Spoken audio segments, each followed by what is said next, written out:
Was Antiochus Epiphanes a type or foreshadow of the Antichrist? I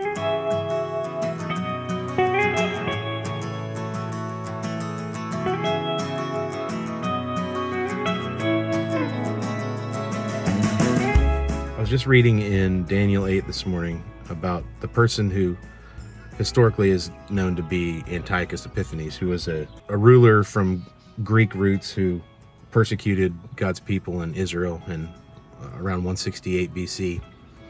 And there's differing views on whether he was a foreshadow of the Antichrist. People smarter than me throughout history have debated that. But if that is true, that brings up some interesting things to think about concerning the rise of who we call the Antichrist. In 2 Thessalonians, Paul talks about the man of sin, the Antichrist. He says, that day, the coming of the Lord and our gathering together won't happen until first the man of sin is revealed and the falling away happens. And the falling away he speaks about is the word apostasy. It's where we get the word apostasy. So it's not hard to see the hot embers of apostasy in the church today. Prominent Christians are asked questions about the Bible and asked about their views on Marxism and some of the things that are happening today, or the LGBT movement, and there's this fear to speak about those things. People don't want to be deplatformed. They don't want to lose their position in the world, and so they become silent on those issues or placate.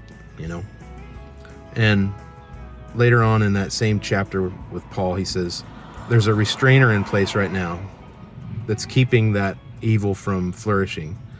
And when that restrainer is removed, taken away, that's when the man of sin will be revealed, who, the Lord will consume with the breath of his mouth. People in the pre-trib camp today, they'll say, oh, see, he's talking about the rapture. That restrainer will be removed when the rapture happens.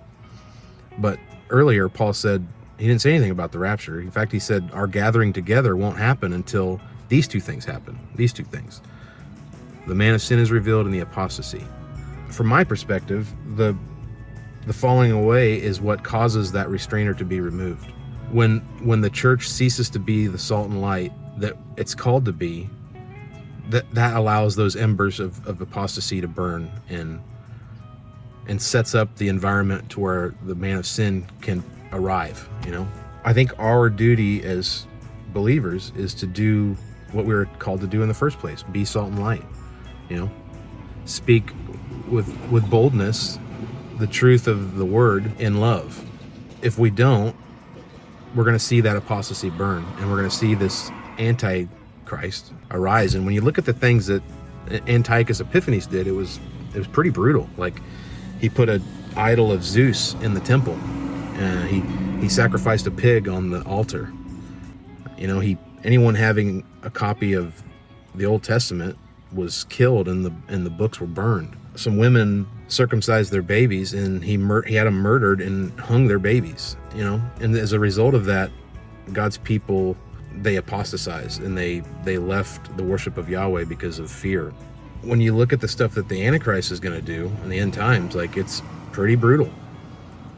But we live in a time right now where the risk is pretty low key. It's not hot fire like it was under Antiochus Epiphanes. Our job is to be that restraining force in the world.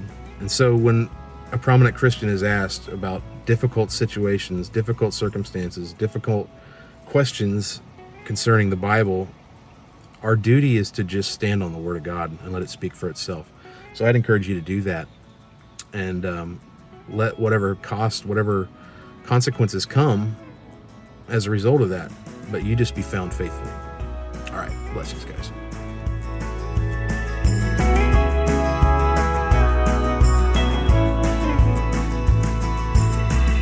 As I've been running in circles, trying to find your